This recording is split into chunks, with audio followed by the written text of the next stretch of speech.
It's a true story, although sometimes it's hard even for me to believe it.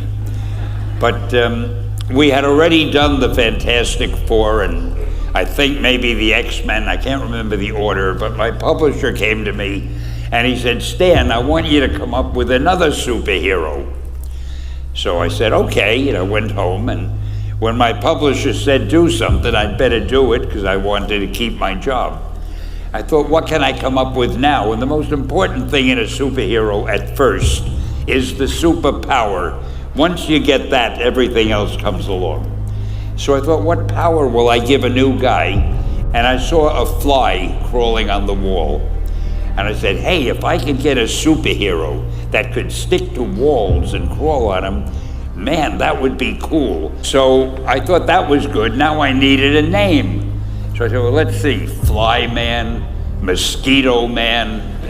I got down to Spider-Man. Spider-Man. It just sounded dramatic. So, okay, I had my hero, I had his power, his name, and then I figured just for fun, I'm gonna give him personal problems. Because except for you people who are that your lives are perfect, but most other people have personal problems. And then I thought I'd make him a teenager, because there were no teenage superheroes that I knew of at the time. So armed with all that wonderful material, those great ideas, I ran into my publisher's office and I told him. This was my reaction, the reaction he gave me. Stan, that is the worst idea I have ever heard. First of all, and he started to give me his, because he's a very logical man, very intellectual. First of all, people hate spiders, so you can't call a hero Spider-Man. You want him to be a teenager? Teenagers can only be sidekicks. And you want him to have personal problems? Stan, don't you know what a superhero is? They don't have personal problems. Well, I left the office disappointed, but obviously a much wiser man. And I couldn't get Spider-Man out of my system. So we were about to kill a magazine. I think it was called Amazing Fantasy. It wasn't selling well, and we were sending the last issue to press.